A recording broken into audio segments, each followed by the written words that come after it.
The Eclipse.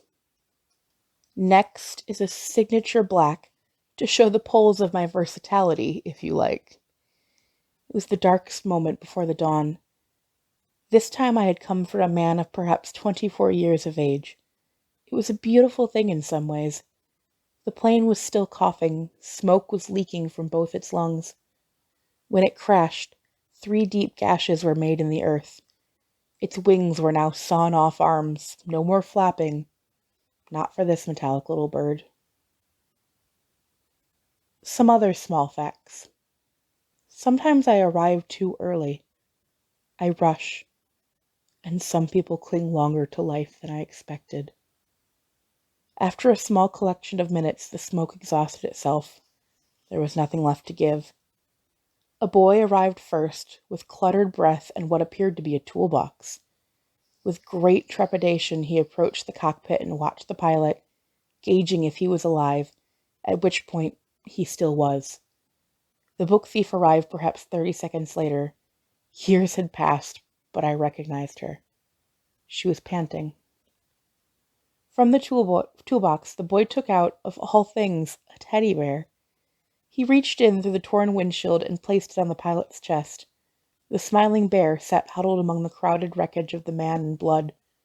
A few minutes later, I took my chance. The time was right. I walked in, loosened his soul, and carried it gently away. All that was left was the body, the dwindling smell of smoke, and a smiling teddy bear. As the crowd arrived in full, things, of course, had changed. The horizon was beginning to charcoal. What was left of the blackness above was nothing now but a scribble, and disappearing fast. The man, in comparison, was the color of bone. Skeleton-colored skin, a ruffled uniform. His eyes were cold and brown, like coffee stains, and the last scrawl from above formed what appeared, to me, an odd yet familiar shape. A signature. The crowd did what crowds do. As I made my way through, each person stood and played with the quietness of it. It was such a small concoction of disjointed hand movements, muffled sentences, and mute, self-conscious turns. When I glanced back at the plane, the pilot's mouth appeared to be smiling. A final dirty joke. Another human punchline. He remained shrouded in his uniform as the graying light arm-wrestled the sky. As with many of the others, when I began my journey away, there seemed a quick shadow again, a final moment of eclipse, a recognition of another soul gone. You see, to me, for just a moment, despite all of the colors that touch and grapple with what I see in this world, I will often catch an eclipse when a human dies. I've seen millions of them. I've seen more eclipses than I care to remember. The flag. The last time I saw her was red. The sky was like soup, boiling and stirring. In some places it was burned. There were black crumbs and pepper streaked across the redness. Earlier, kids had been playing hopscotch there on the street that looked like oil-stained pages. When I arrived, I could still hear the echoes, the feet tapping the road, the children voices laughing, and the smiles like salt, but decaying fast. Then, bombs. This time, everything was too late. The sirens, the cuckoo shrieks on the radio, all too late. Within minutes, mounds of concrete and earth were stacked and piled. The streets were ruptured veins. Blood streamed till it dried on the road, and bodies were stuck there like driftwood after the flood. They were glued down, every last one of them, a packet of souls. Was it fate? Misfortune? Is that what glued them down like that? Of course not. Let's not be stupid. It probably had more to do with the hurled bombs thrown by humans hiding in the clouds. Yes, the sky was now a devastating home-cooked red. The small German town had been flung apart one more time. Snowflakes of ash fell so lovely that you were tempted to stretch out your tongue and catch them, taste them. Only they would have scorched your lips. They would have cooked your mouth. Clearly I see it. I was just about to leave when I found her kneeling there. A mountain range of rubble was written, designed, erected around her, and she was clutching a book.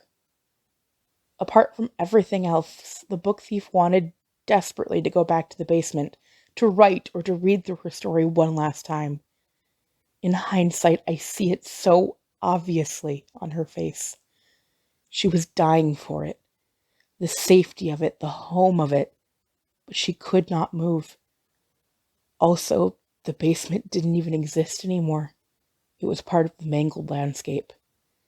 Please, again, I ask you to believe me.